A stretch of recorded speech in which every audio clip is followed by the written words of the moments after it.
our moderator and also our principal, Lalita ma'am. Hello, ma'am. So both of them would be driving this entire program. Okay, great. So, are you making me co-host now so that I can share my presentation? Yes, sir. Yes, you are now co-host, sir. Just a second. So, is it visible now there? Yes, sir. Yes. Okay, Yes. great.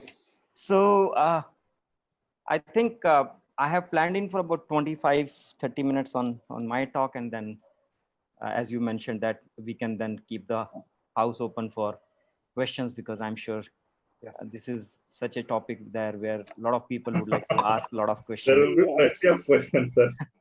For sure. So don't worry on that part. I think it's good to have questions, because people definitely would like to learn more about from their own questions rather than from what I'm talking about much. So that's how I'm looking at. So what you can possibly do is that you can I'll share this presentation with you, so you can keep this presentation, and if the people want, they can download the presentation as well. Nonetheless, I will upload this presentation on the LinkedIn as well, so that people can actually download from there. So not much of an issue in terms of knowledge sharing, because knowledge sharing has to be as comfortable and as open as possible. So maybe if you want to just mention that in your chat box, so you can communicate that thing, that presentation will be shared with can be shared with the people. Definitely, sir. That's nice, sir. Great. Lalita ma'am, we are on live right now. We can get started in next 1 minute, ma'am. Okay, sir. Let us wait for a minute, ma'am. Yes, sir.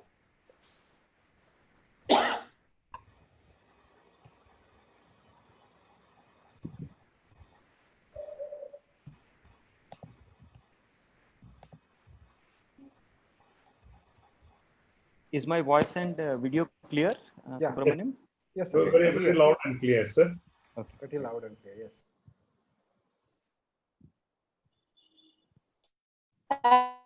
Absolutely. Lalita ma'am, your voice is breaking. How now, sir? It's little better, but still there is a disturbance. Little better.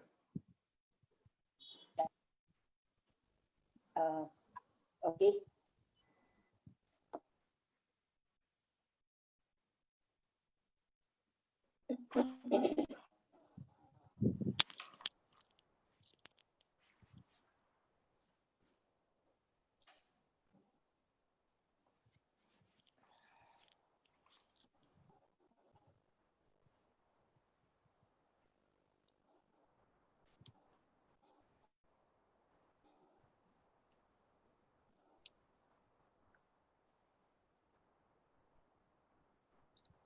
Let us start, ma'am.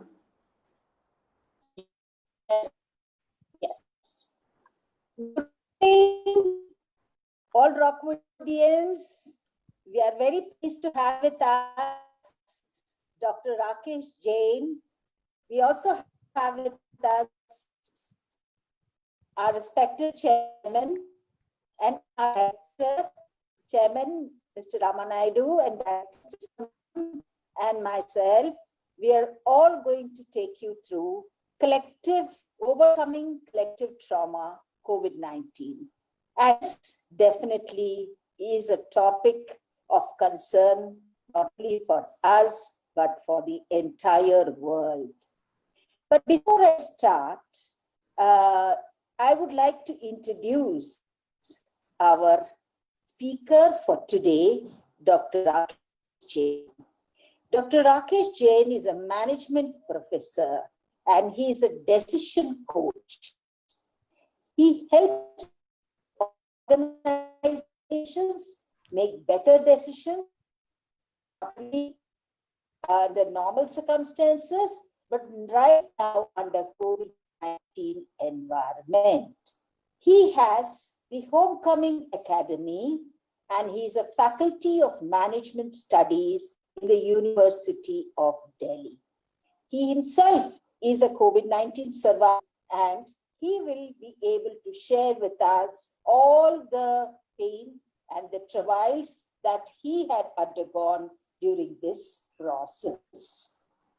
Now, a little more about our speaker.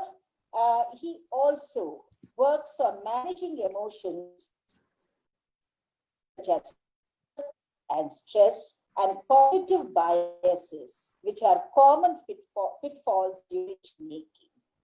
A leader's ability is definitely to inspire, engage, and mobilize others.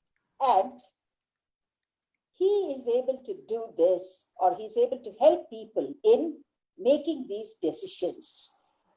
He is definitely going to be a speaker who will be helping all of us through his acquired wisdom and intuition. This gentleman, a decision coach, he helps us develop better empathy, mindfulness, and objectivity during this crisis situations. We welcome you, sir, and we're so glad that you are come over to be with us. Mr. Rana, our chairman, is an equally powerful speaker. He speaks straight from his heart, and he is also going to lead us through this evening session.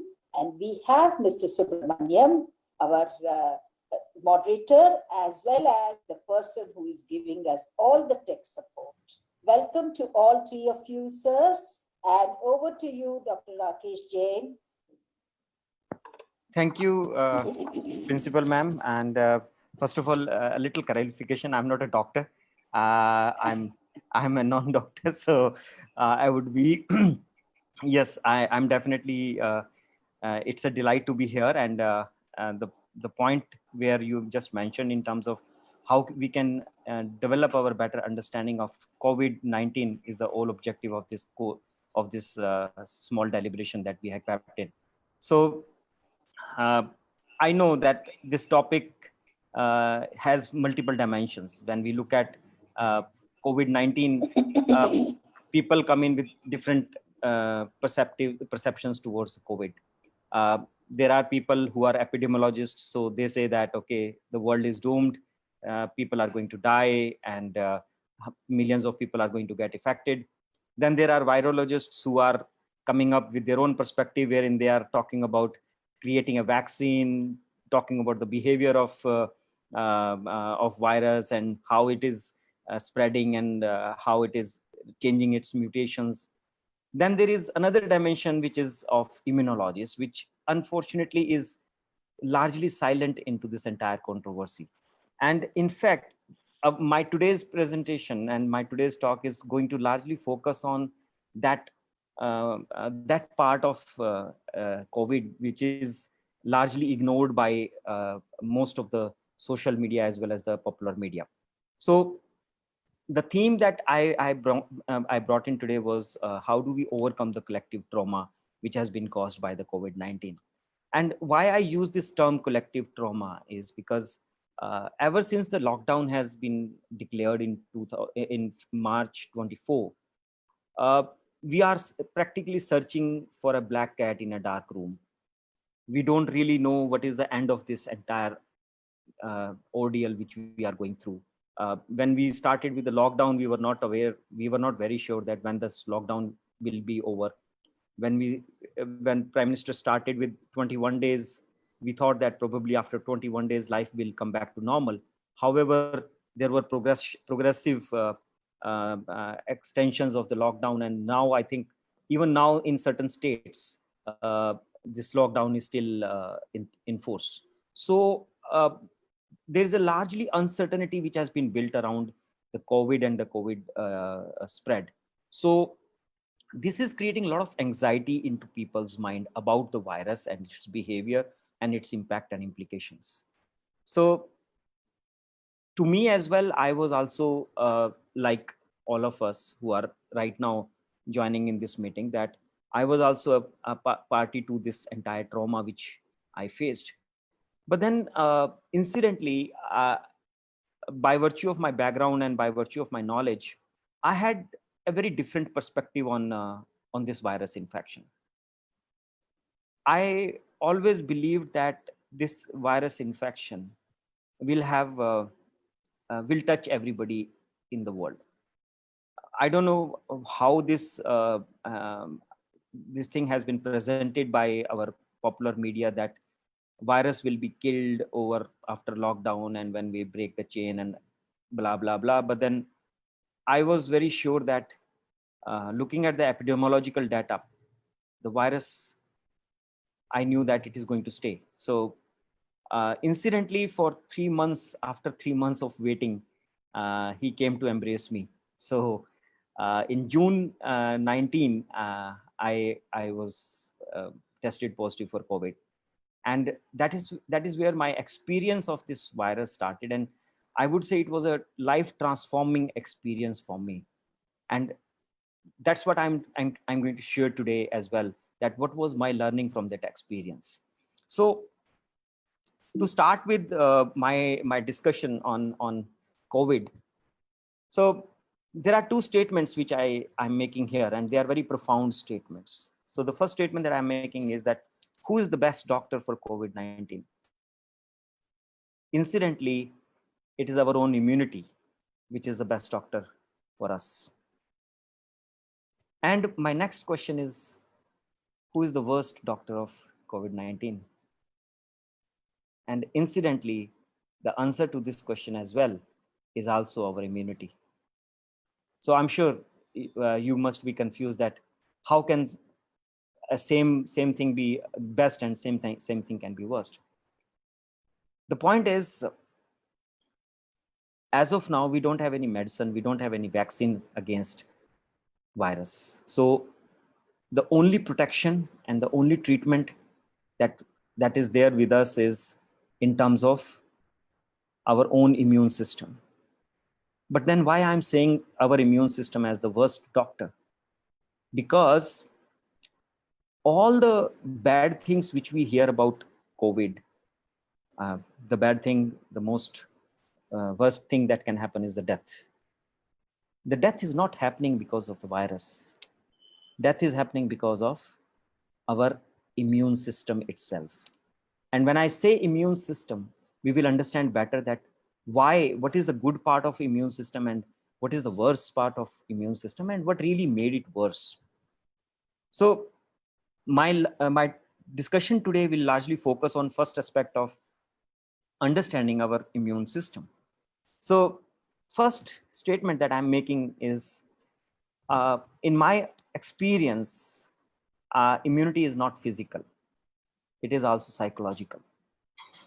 Incidentally, immunology as a field in the medical science started in 1882. So it's been about 125 years that 140 years that immunology has been studied. But there are very few references in our medical science where they link immunology with the psychology.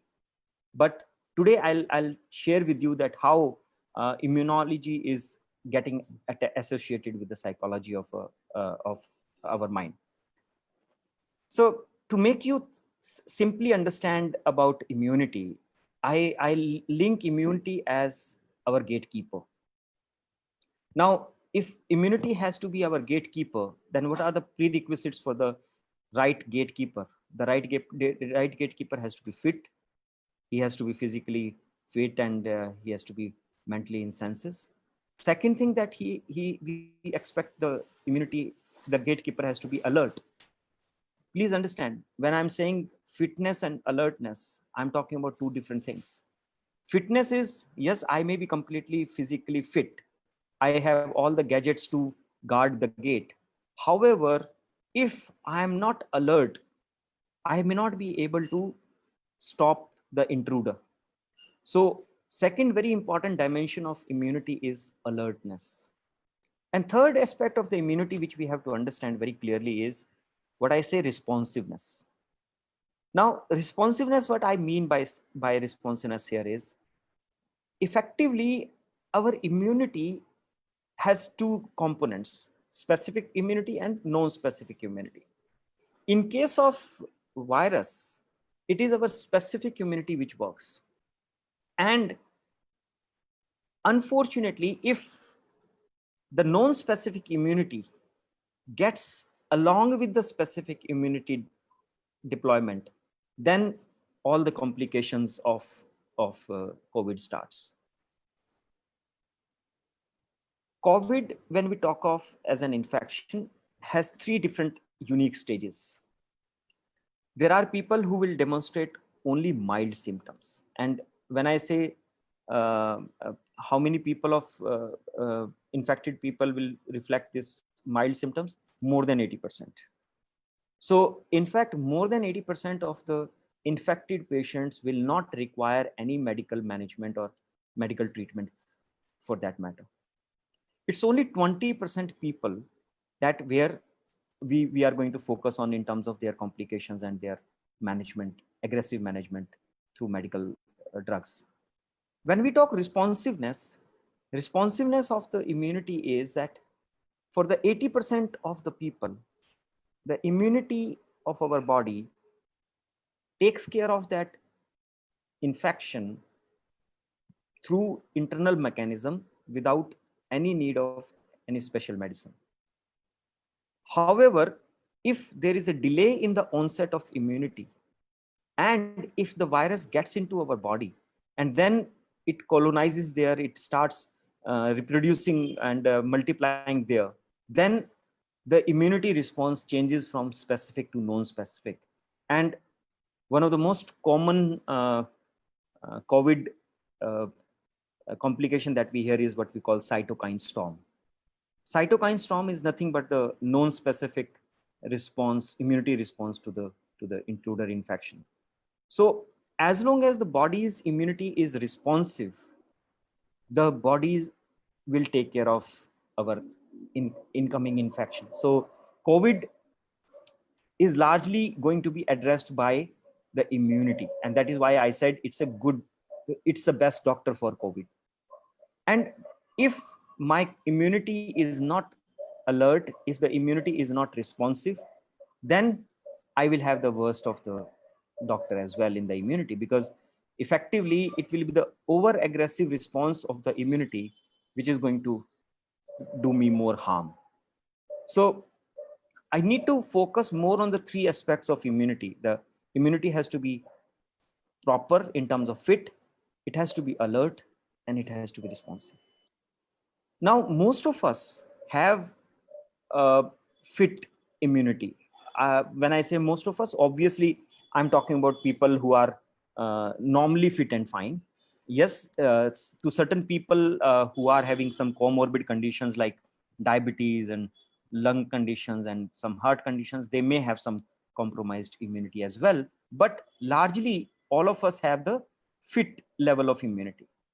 But what really lacks in us, all of us, is alertness and responsiveness. What really differs between me and you is our level of alertness and our level of responsiveness of the immunity. So I'm going to make my point a little more understandable through some experience. So we all had this lockdown. Now, as the lockdown started, there was a breakdown of our entire routine. And a huge anxiety came onto people's mind about security of the life and security of the job.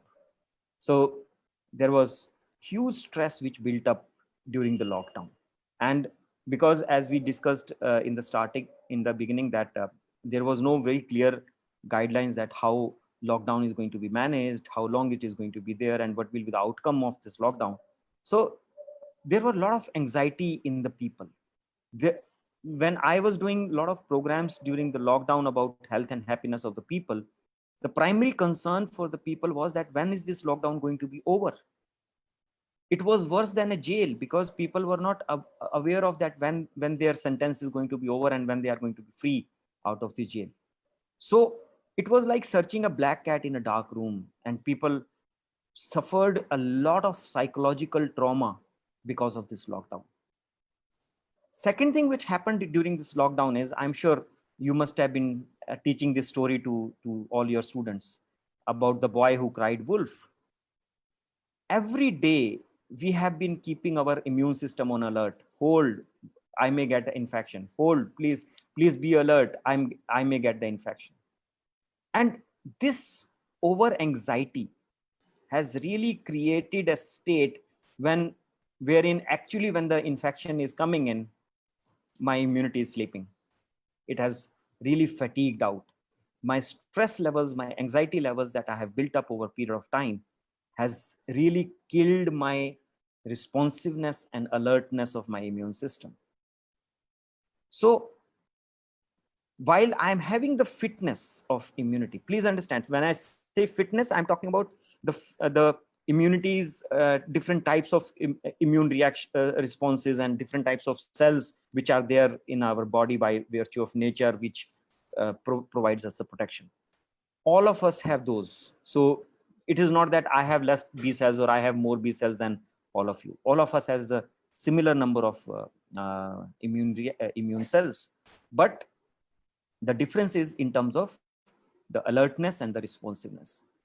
To me, for example, I got the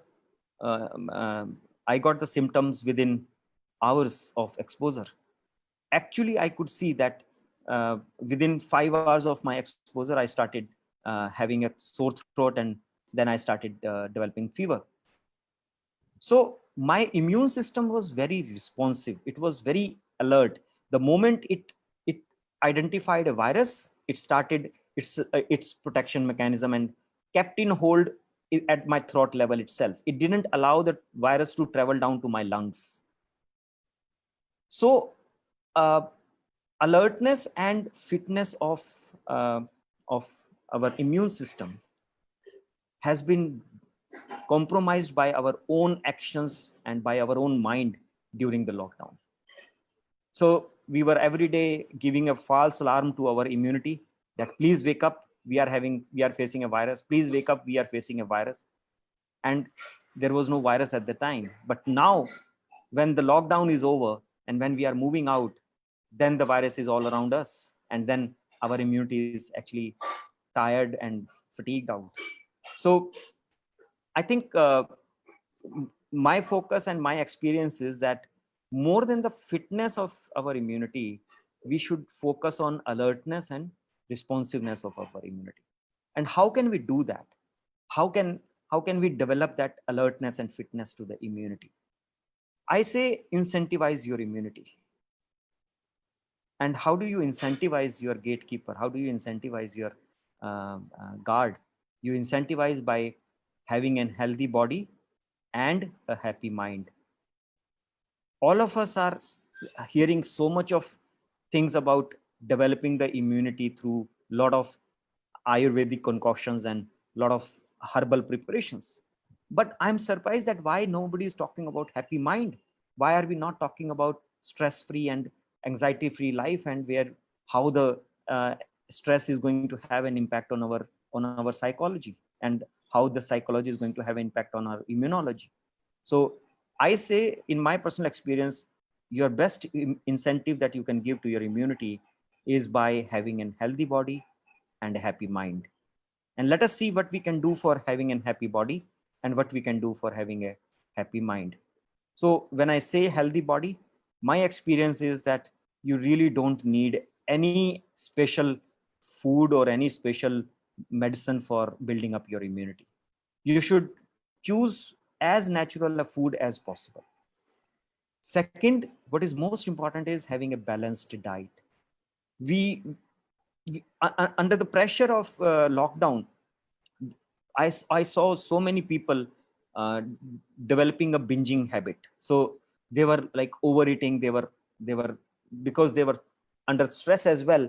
So their diet control has completely gone off the track. So that has played havoc with their body. So balanced diet is very, very critical for having a good immune system. Fluids are essential. I don't need to overemphasize on that. The fact that the virus is going to get cleaned by your immune system through a process of raising the temperature of your body. So temperature is not harmful. Temperature is not bad for you, because temperature is the natural defense mechanism by which the immunity is stopping your virus to grow. And when your temperature is going up, you need some coolant, you need something to cool your body and maintain the hemostatic level of your body. So you need plenty of fluids. And the fourth thing that I say for healthy body is regular exercise. You need to spend more time on focusing on improving your circulation and your heart than anything else. So regular exercise is very, very critical for having a healthy body. How do we develop a happy mind? Very, very straightforward, my suggestions. First, be mindful. Please understand, living into a world of social media where we are bombarded with the conflicting news and conflicting messages, we have to be very, very aware of that, how these messages are impacting our own mind, our own attitude. Second thing is, my personal experience is that the more open attitude you have towards the present times, more it will help you. Now, what do I mean to say by the open attitude? Please understand, we have been developing and changing our attitude time and again. For example, in February, WHO came and said there is no need for masking. But now WHO is saying masking is essential. Masking is must for protection against virus. Now, how do you really develop that as an habit if you don't have that change in your attitude? Just imagine if you would have an attitude in February that, oh, masking is not important. What will happen now? You will not really be feeling comfortable when wearing the mask. So you need to have an open attitude in these times. This is very, very critical, because there is a new set of information which is coming up about the virus and its behavior every day. So having an open attitude will definitely help you in adopting new habits and adopting a healthier lifestyle. Third thing which I suggest for happy mind is developing the positive thoughts. Yes, our media is full of gloom. Our media is full of negative news, where they show that how our dead bodies are being treated, how our patients are being treated. But I would still say that there are a lot of positive things which are there in the existing state of gloom as well. Not everything is as bad as you think so. Now, the all importance is that where do we focus on? Do we focus on 3% of fatalities, or do we focus on 97% of the recoveries? So it's all about our, how do we develop that positivity into our own mind? How do we have that confidence that, yes, if tomorrow that virus comes to us, we will be able to come out of this virus without much of harm? So having that positive thought is very, very essential, and that confidence is very, very essential. Fourth thing for the happy mind is having a peaceful sleep. The most common symptom that people reflect of having a stressed and an anxiety mindset is losing out their own sleep. So I suggest, please develop a habit wherein you can adopt to a peaceful sleep as your daily routine. These are the ways by which you can focus on healthy body and happy mind.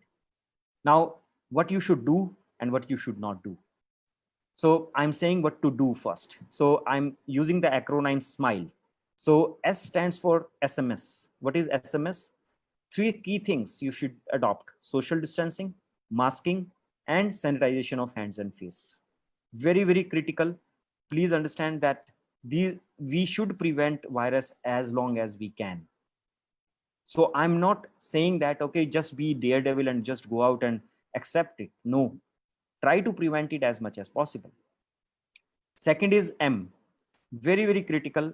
Though I'm not a insurance agent, so please don't consider that I'm selling insurance products, but I definitely wish that everybody should have a medical insurance, because this is a time of uncertainty. This is a time of financial uncertainty, and we really should have some cover. If you are covered with some government run financial assistance, perfectly fine. I'm not saying that you necessarily go for a private or a insurance thing, but yes, if you don't have a somebody else to underwrite your medical expenses, then you must have some medical insurance. Third thing, acceptance of the fact that infection does not mean death. This is very, very critical. I want you to develop this understanding that mortality rate of COVID is just less than 3%. It's not that if you are getting infected, then you're going to get killed the next moment. No, I'm a face of COVID survivor to you. I survived without any difficulty. I had no complication. I was at home. I managed myself at home.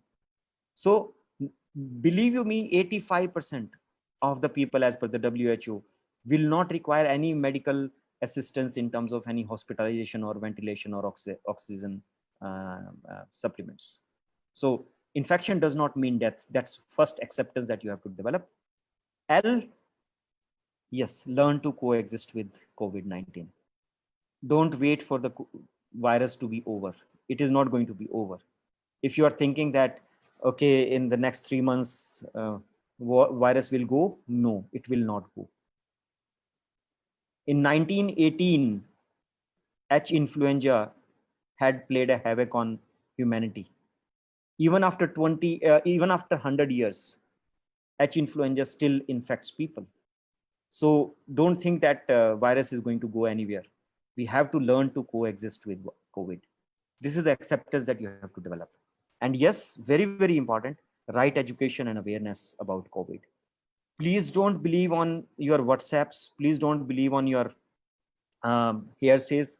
Focus more on authentic information. There are a lot of information now in the public domain. You will be surprised to know that world is converging on sharing the right information and education to everyone. There is no boundaries. There are no subscriptions. There are no charges for information on COVID now.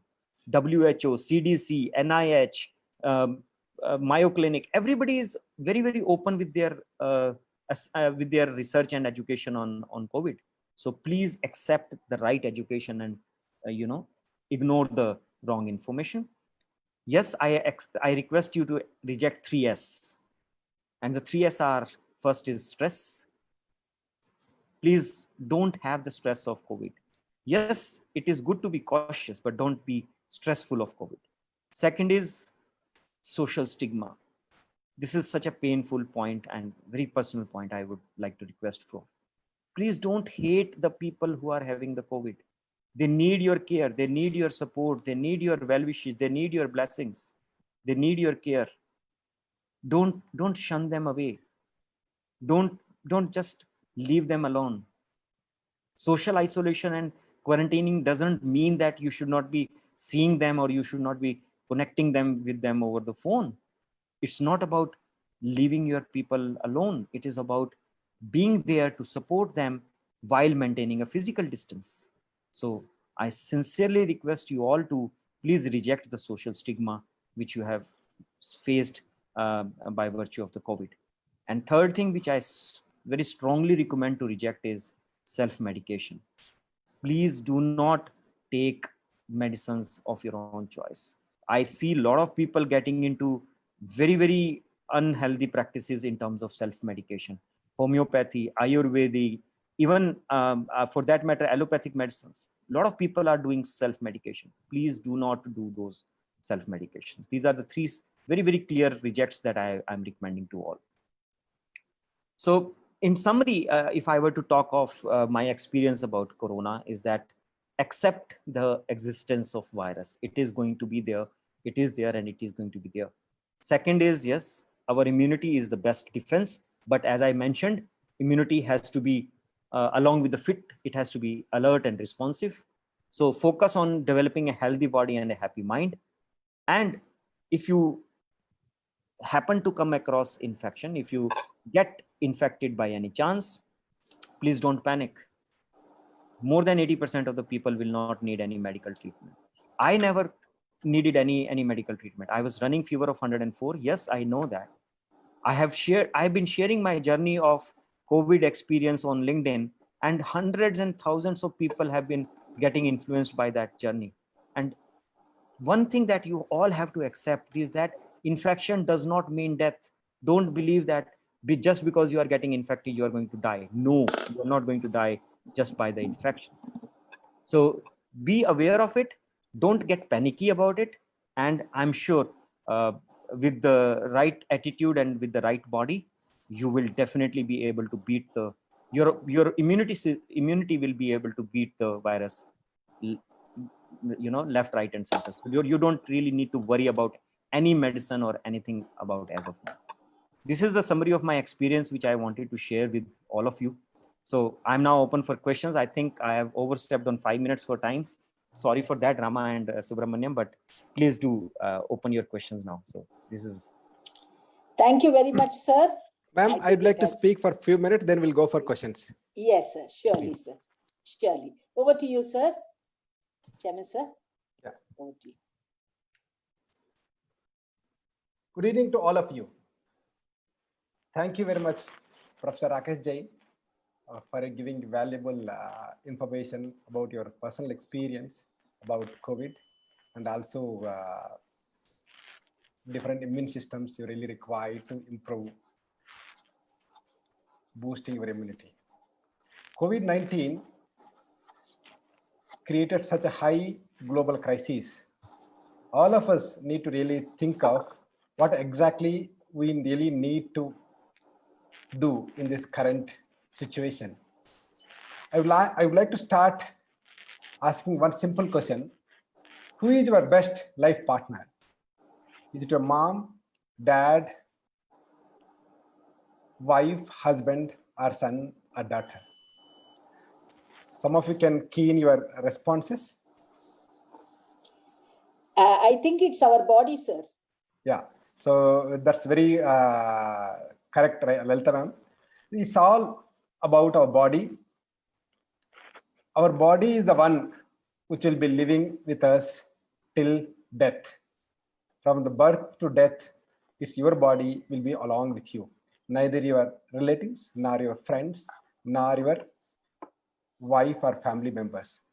Hence, I request all of you really take care of your body such a way that your immune system will be boosted, and hence you can really come out of this pandemic and crisis. What you eat, what you do for being fit, how you control your stress, and also how you take care of your mental balance. And as shared by Professor Rakesh Jain, all of us really need to find ways and means to how to be really peaceful end of the day. During this difficult and challenging times, all of us got plenty of time. This plenty of time, let us utilize for our mental well-being and physical well-being by spending quality of amount of time for exercises or meditation or practicing asanas or pranayamas. I would like to give you 6 tips to enhance your immune system to take care of your body. Pranayama to take care of your lungs, meditation to take care of your mind, walking or running to take care of your heart, good eating habits to take care of your intestines, and also good practices, good karmas to take care of your world and soul. Nothing is permanent in this world. All of us really look at how you can really contribute towards the world, and also how you can take care of your body and yourself. So solitude is the one which gives you enough thought and time to think about yourself or your inner thoughts to enable your inner beings. Hence, you can really conquer the entire crisis so that you would be facing all the difficulties and challenges with high conviction and determination. As discussed by our professor, good eating habits and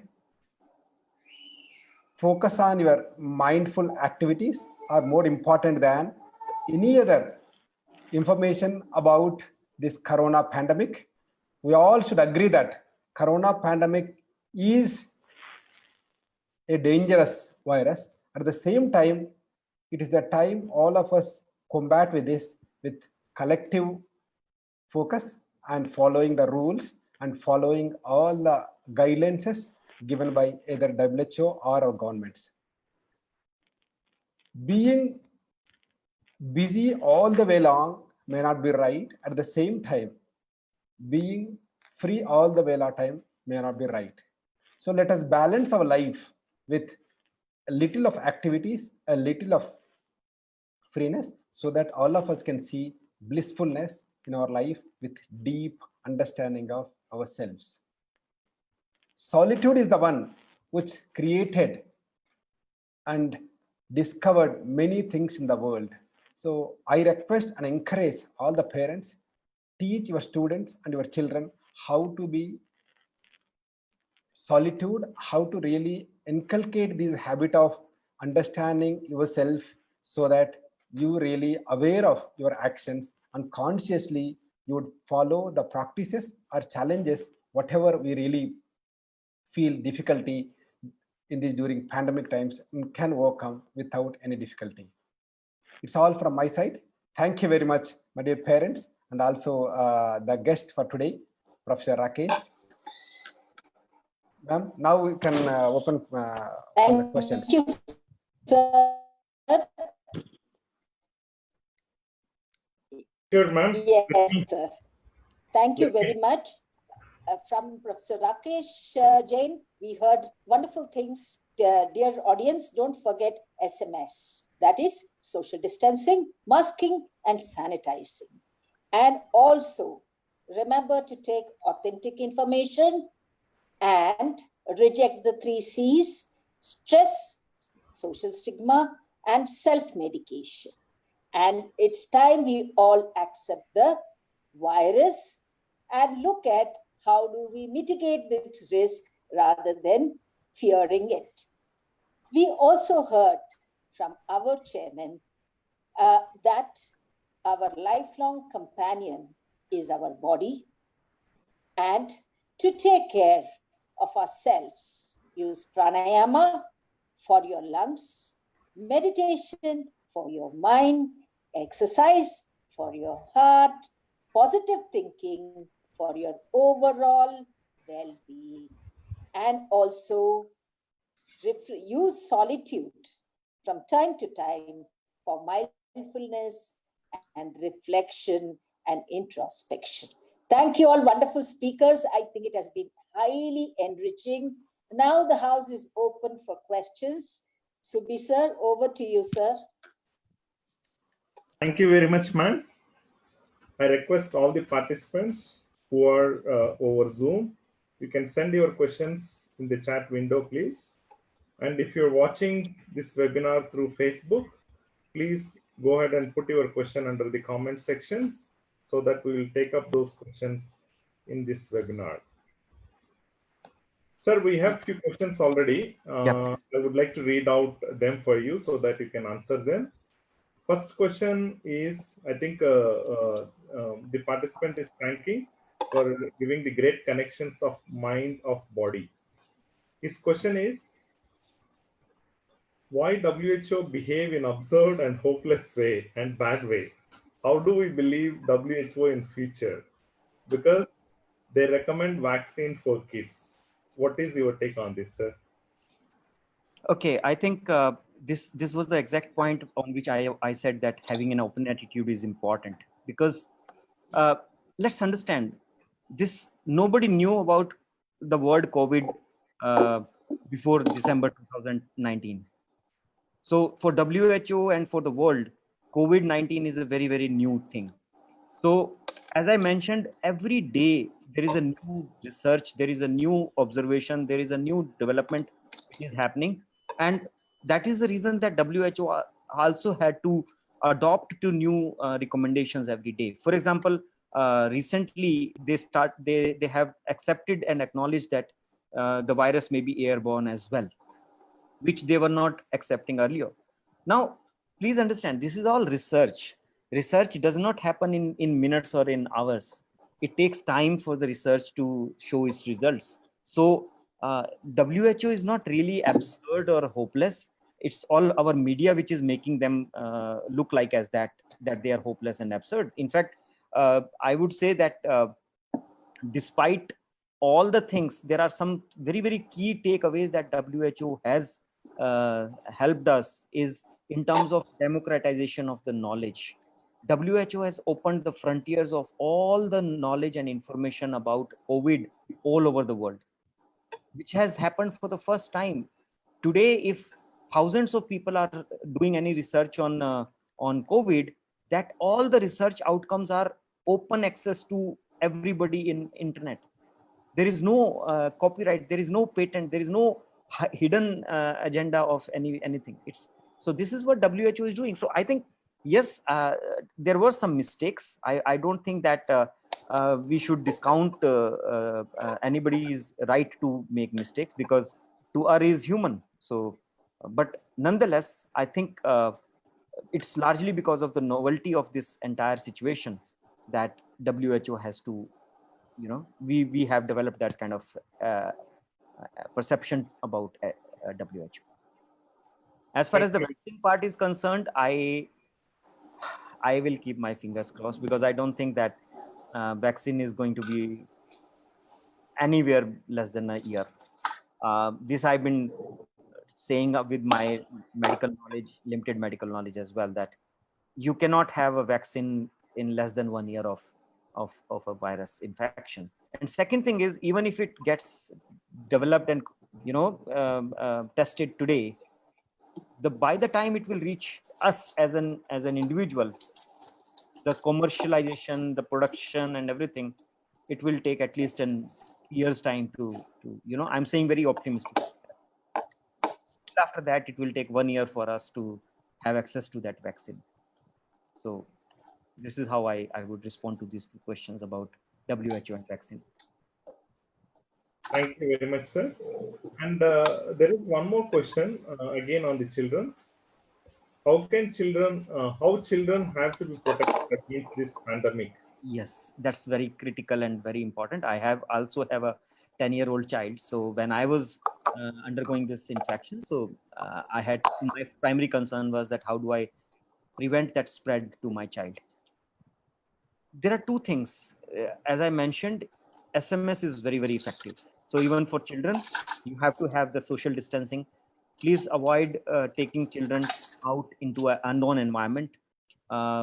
Environment should be very known and familiar, that, okay, this is where you are sure of that security is there. Second aspect of it is that I'll give you some positive news on that part. The worldwide research says that children are not getting severe symptoms as much as the adults are getting. So even if the children are having the virus load, even if they are getting infected and exposed, they are reflecting very, very mild symptoms. So don't be over, you know, anxiety about what if my children get infected. The symptoms are largely under control in the children. So that's what I can talk of. But finally, yes, staying indoors and you know, preventing yourself from exposure is the way forward for children as of now. Great, thank you, sir. And this question is from one of the student. I think based on your experience, sir, so there has been a lot of talk, right? Once we got infected and got cured, we may get reinfected again, you know, after a certain period of time. What is the truth in that? You know, can we feel safe after, you know, we you know, get cured from COVID-19? Is it safe to assume that, you know, it will not come back again to me, or are we going to get infected again? Very good question. I think this question is to be addressed little. Thoda sa you will need some medical understanding of it. Our reinfection is going to be prevented by something what we call antibodies. Now, something which is surprisingly happening is that since the days that plasma bank has started, now doctors are actually analyzing the antibody concentration in the people who have recovered from corona. The concentration of antibodies is very skewed. So in some cases it is very less, in some cases it is optimal. So the reinfection is all a matter of the presence of your antibodies. So people who will develop the optimal antibodies, yes, for them the research says that the chances of reinfection are very low. But even in the cases where the antibodies are not optimal, they are less suboptimal, even then what the research says is, even if they get reinfected, the severity of the symptoms will be much less than what they have faced earlier. So that's one, that one mental piece that you can have is that reinfection is not as a danger as the first infection is, because once your body is having that memory of exposure to the COVID-19, for sure you will have some protection, added protection from your present times. Great. Thank you, sir. And this is one more question from one of the student. I think you have clearly mentioned as one of the reject self-medication. Yes. So this student is asking why we should not take tablets, like, when we are ill. No, I'm not saying when you are ill you should not take medicine. I'm saying self-medication. The difference is self-medication is, for example, I should not be saying the name, but then yes, for example, like HCQS, a lot of people, I find that they are taking hydrochloroquine like self-medication and prevention medicine. Personally, I don't recommend that. If the doctor is prescribing it to you, then it is not self-medication. So if you are ill and if you are sick, and if the doctor is prescribing any medicine, please do take as per the advice of the doctor. I'm not suggesting not to take medicines. I'm saying self-medication, please avoid. Please don't do that self-medication. Sure, sir. I think as part of your presentation, you have already answered to this question, sir, but let me go ahead and put it forward one more time. Can I know what are the good things to be maintained during this period?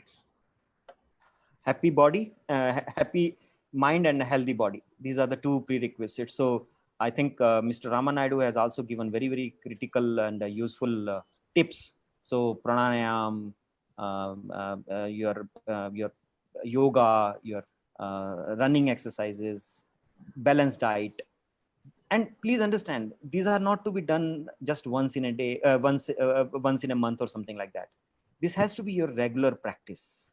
Don't think that this is only 3 months that I will do it and then I will develop that immunity. No, it has to be part of your life every day.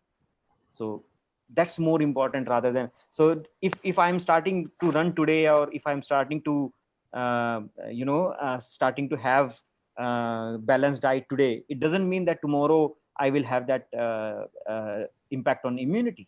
But yes, it's good to start today. So at least over a consistent period of time, your immunity will definitely improve and it will prove to be your best doctor. Okay, sir. Next question. I think I know for sure you have covered it. Tips for increasing immunity. Any tips are there, sir? I think that you have covered a part of, Yes. with happy mind. Balanced diet, natural food, plenty of fluids, exercise, pranayam, yoga, whatever way that you think you can improve your circulation of blood. See, ultimate objective of all the exercise or all the immunity boosting is, how do you improve the circulation of blood in your body? So that's the focus of things. Naidu sir, would you like to add anything over here? That's it to be, as I discussed in my message, most of us had a habit of practicing these for a couple of days. Rather than practicing couple of days, every day, let us practice these 5 habits, whether it is a pranayama or exercise, taking good diet, having sound sleep, and doing few meditation practices sessions. That every day, let us practice it, even at 10-15 minutes. As many said, consistency is mother of mastery. If you would like to have master in a particular area of controlling your body and mind and have a control on your immune system. These are all very much important. Though it takes very little time, we are all habituated for being busy, that busy schedules are taking away from this blissfulness. I encourage parents and students consciously practice every day 15 to 20 minutes, and whenever you feel little bored or little free, all of us got a habit of going to social media. Rather than going to social media, just close your eyes, try to observe your breath. That itself is one of the medication technique. Or take deep breath through your nose and try to release your breath from mouth, that parts of your pranayama. For all these, we don't need any dedicated time. Being busy along with your work, you can really practice when you really habituate this lifestyle along with this. That's how, when you are really got plenty of time during this lockdown times, solitude, that means you are trying to shift mentality of how you need to be engaged, plan your life for the future. That gives you enough strength to enable your immune system.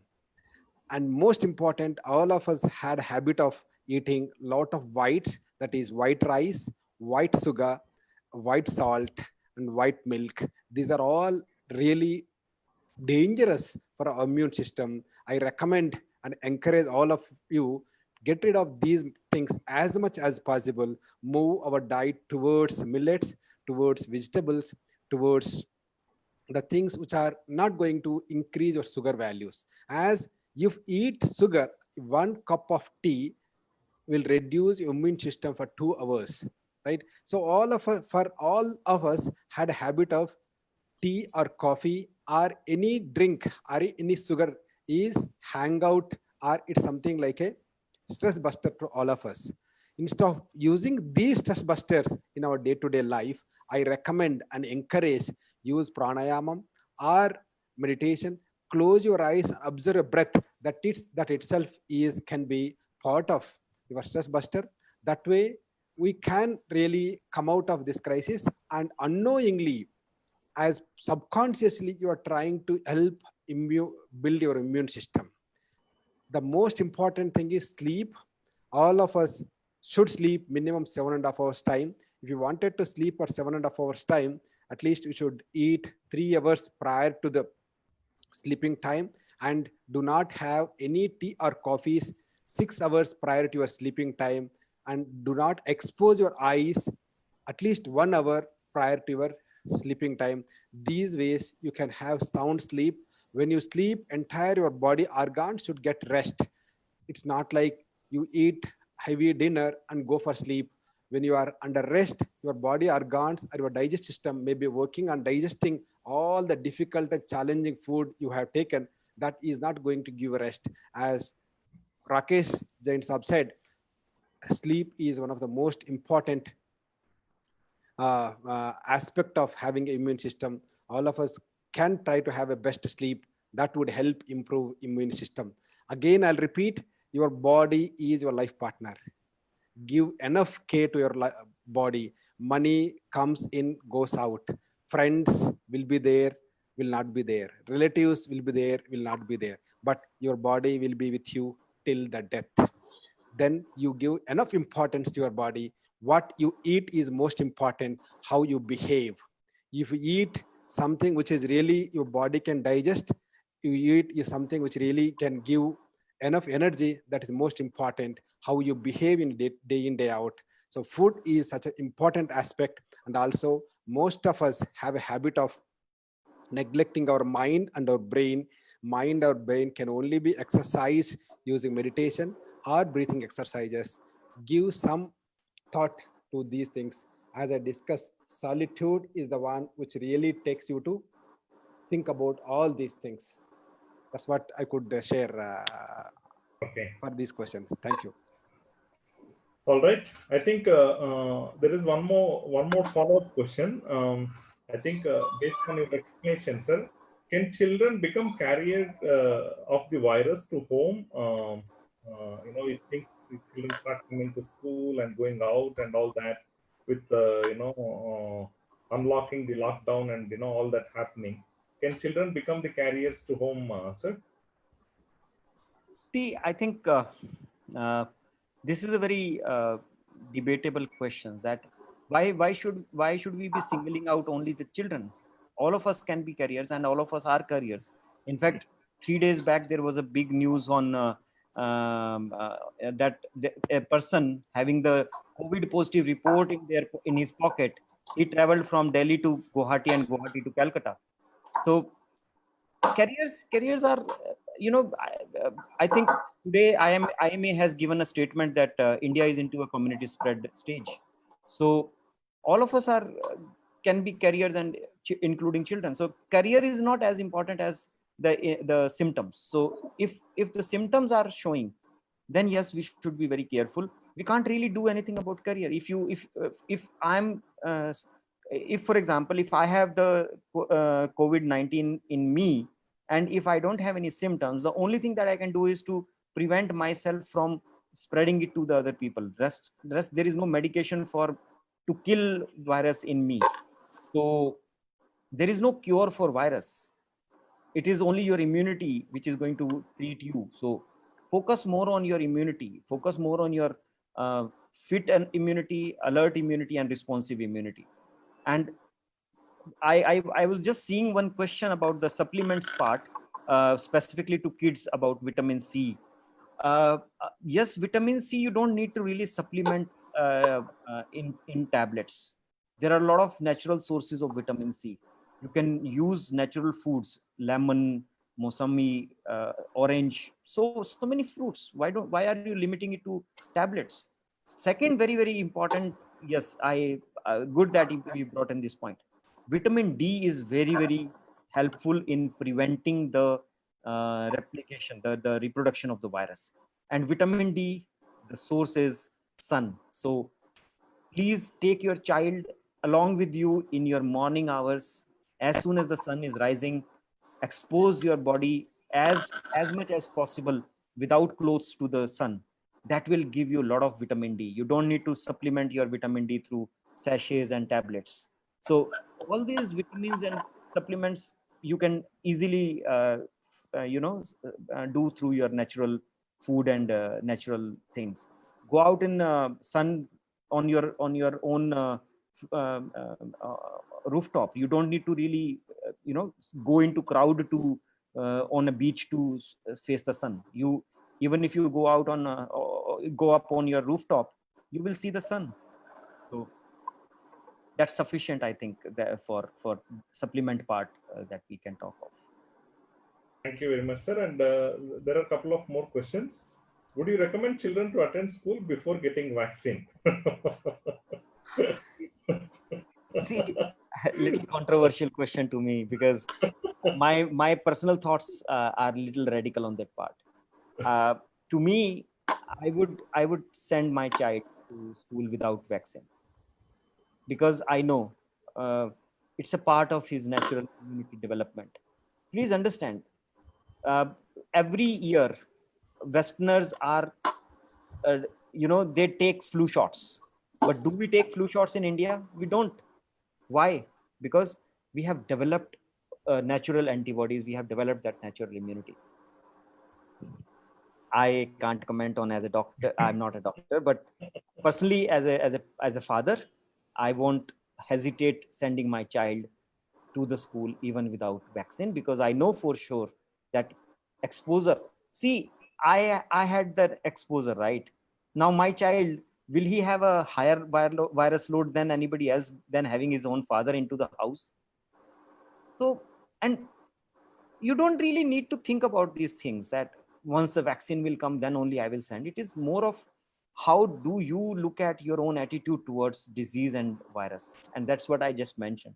If you will yourself be scared of your virus, the child will automatically be depressed with the virus. So allow the child to be in natural state, and his natural immunity will definitely take care of. And as I mentioned, the WHO report says, and world report says, that symptoms in the children are very mild as compared to grown-up people. Okay, I think that was the next question, sir. Any asymptomatic cases in children and all that? One of the participants was asking about that. So, as I mentioned, all of us can be carriers. My son may be having the virus load. He may be a. So there are four different categories of people. There are people who are exposed to the virus but who may not show the symptoms. So they are completely asymptomatic. Then there are people who may show some symptoms but without corona as well. So it is not essential that everybody who is having fever or everybody who is having some problem in the throat necessarily will have corona. He can show the symptoms even without corona. Third part is the people having the virus and having the mild symptoms.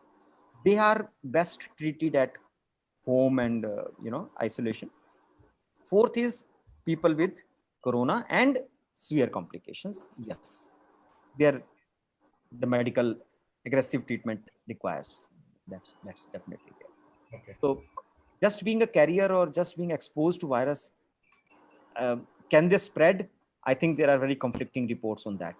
WHO first published the report that asymptomatic people are not carriers and they are not spreading, but then they had to, under popular protest, they had to take it back.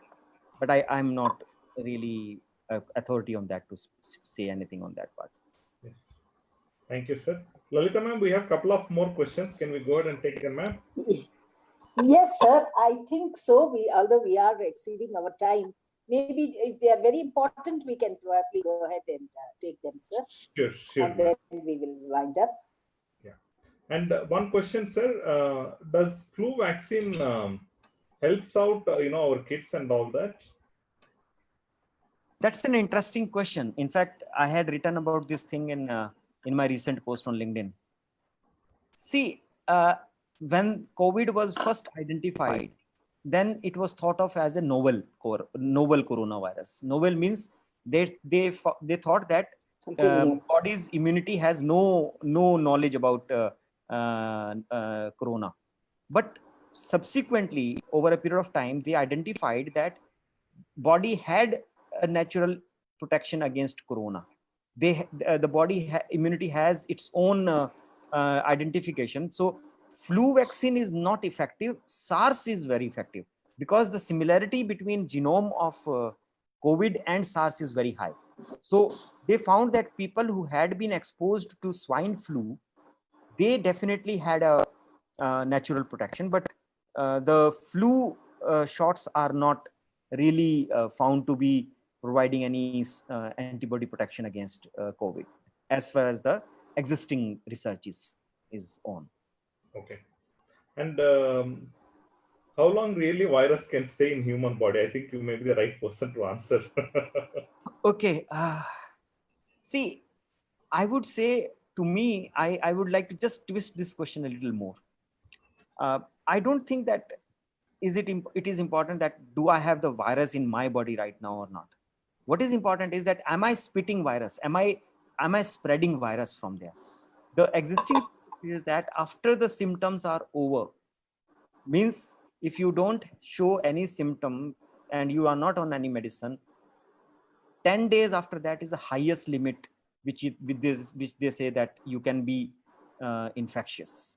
But WHO and CDC report says that 10 days after showing the symptoms is where they find that is sufficient after that to be socializing. So they don't really recommend as long as after recovery, but still in India the protocol says that after recovery have 10 days of isolation to avoid spitting. Even if I have the virus, it really doesn't make a difference because that virus is not going to be replicating and it's not going to be multiplying to a state in my body. There are three questions. Maybe I would like to combine them because they seem to be related. Is coronavirus going to attack faster if if I have a diabetic or I have asthma kind of related diseases already? Okay, very interesting point. It is not going to catch me faster. Please understand.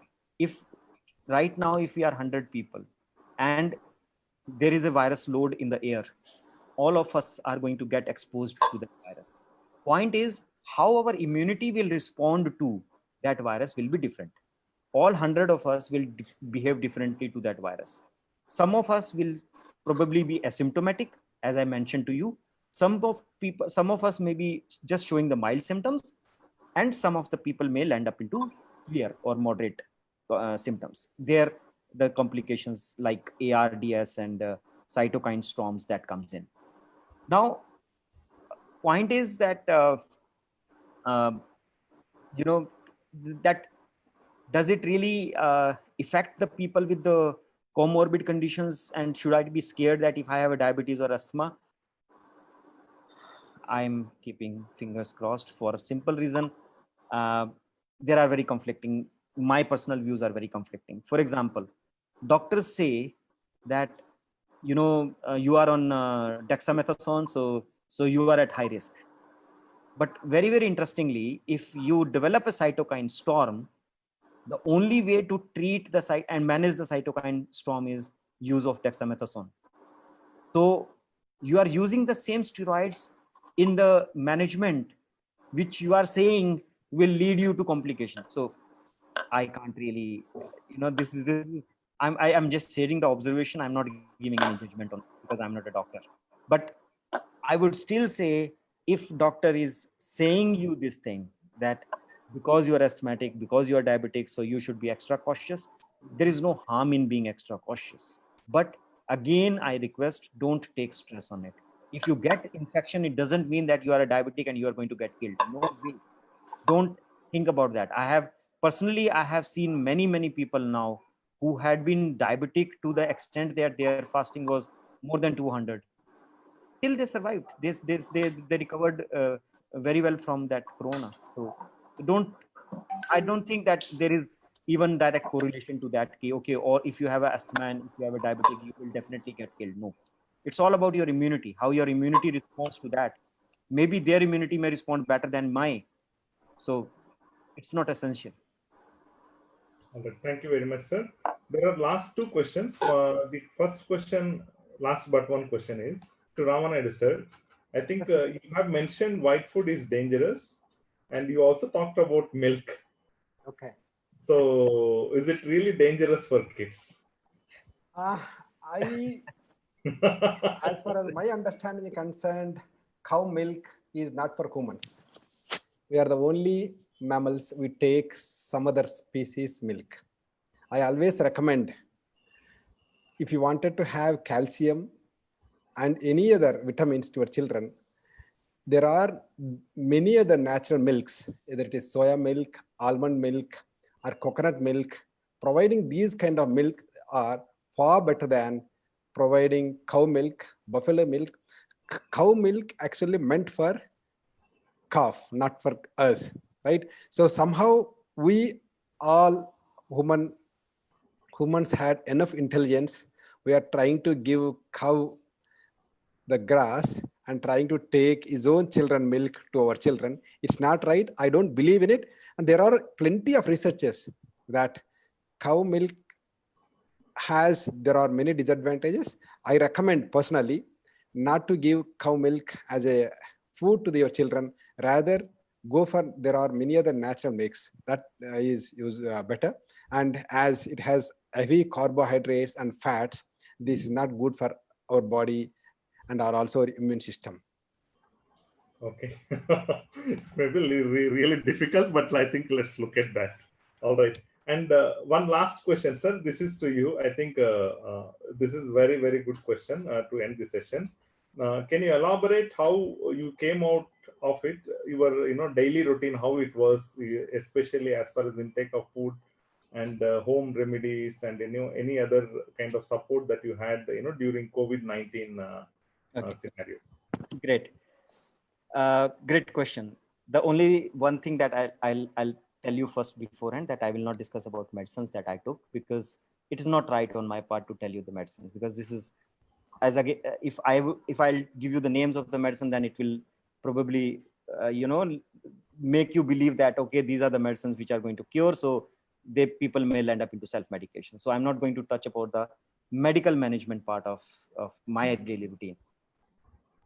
But what I did when I was in solitude, as Rama Naidu was very right in saying that learn to enjoy your solitude, because it is very useful. So when I was into solitude, when I was into isolation with the virus, I had taken the normal food, but yes, very high on fluids. I've been drinking nariyal pani, I've been drinking juice, I've been drinking water, I've been drinking glucose water. My daily intake was at least 5 to 6 liters of fluid every day. Second thing which I focused specifically was on protein diet. Though I cut short my overall food intake, because yes, I also believe in what Ramanaidu was saying, that you should allow your life energy to healing rather than digestion. So I didn't focus on heavy food and in eating too much of food, but I limited my intake to more of protein rich diet. So I'm a strictly vegetarian, so I chose chana, I chose a lot of soya products, I chose a lot of pulses. So these are the ways by which you can eat. Most important aspect is, how do you manage your mental health, psychological health during this stage? First of all, yes, you are in isolation. It doesn't mean that you have to be disconnected from the world. In fact, I was most connected during my treatment of COVID. I was practically getting at least 20 to 30 different phone calls every day, by virtue of my post which I did on LinkedIn. A lot of people wanted to get inspired by what I wrote, and so a lot of engagement that happened over Zoom, over phone calls. And I wrote a lot. I posted a lot of blogs during that time. So I used my time to read a lot and write a lot. But obviously, not everybody may have that hobby and a flavor for that. So whatever you choose to, for example, if you want to watch TV, please have a TV in your room, and you are TV is not going to lead to spread of COVID to any other person. So you can be with your laptop in your home. But yes, one thing is important, that once you are out of that isolation, please do sanitize all your gadgets, because it will be important that you, if I'm, for example, I'm using my Mac right now, then there is a lot of aerosols which have accumulated over this Mac. So once I'm coming out of my isolation, I should sanitize all my gadgets. But you are free to take your mobile phone, laptop, TV, books, writing pad, whatever you want to do. I personally chose to use reading and writing as the maximum, along with the helping people worldwide over phone calls and Zoom calls. That's how I spent my time. In terms of food, I said I prefer to have small portions with the protein rich diet. And in terms of fluids, I said lot of fluids. You drink except alcohol. Whatever you want to drink as much you want. Don't drink alcohol. Yeah. All right, sir. Thank you very much for answering all these questions. I think there is one more last question that is coming up. Does the sanitization clear all the viruses, sir? Because I think there is a question that is coming. Is that true or not? Okay. Yes. In a way that you are right, because today there is no control over the quality of products that you are buying in the market, and there is a huge, I would say, profiteering mindset which is going on. So I'll give you one very effective local homemade sanitizing method. Use that what you call Fitkery. That Lalita ma'am, can you help me? Do you understand Hindi? That Fitkery. Fitkery is a form of a salt which you use after shave. Right. I don't know what is it. Alum salt. Alum. Stone. Alum. Boil that alum stone in your in the water. That's the best sanitization, and use that to clean the surfaces. So you don't really need to buy expensive sanitizing products. So you can use alum as a very effective manner to sanitize. Wonderful, sir. Thank you very much, sir, for answering a lot of questions, and it was very, very, very useful and information to all our parents and students, to all our teachers as well. And that would be all from Q&A. Lalita ma'am, would you like Yes, to sir. conclude? Sir, thank Yeah. you very much, sir, for your valuable time and great insights and profound thoughts and your self-experience. You are a COVID survivor and also warrior. You are teaching everyone. Yes, Okay. yes, yes. I'm Nice. also thankful to all the parents. Ma'am, Lalita ma'am, could you please close it? Yes, sir. Yes, sir. Yes, sir. Thank you, Mr. Rakesh Jain. I think it has been highly insightful for all of us because, we have got to hear from a person who has actually experienced it. It is not theory, but it is practical. And thanks to you also, Chairman Sir, for the great insights you always give us on how to maintain good health. And dear audience, we just need our takeaway from this are plenty, the SMS and the triple S's and the body being our best companion. Don't forget all this. And also remember, a little progress each day adds up to big results. Okay, so exercise every day, do pranayama every day, eat the right kind of food, have the right kind of thoughts. With that, we'll end up today's session and have a wonderful evening and a wonderful life ahead. Thank you very much. Thank you all. Thank you all. Sir. Stay healthy, stay safe, and Thank you, sir. So nice of you. focus on personal, mental peace. That's very, very. Yes. Yes. Yes. Thank you, sir. Thank you. Thank you all. Bye-bye. Bye-bye. We'll conclude it now. Bye all.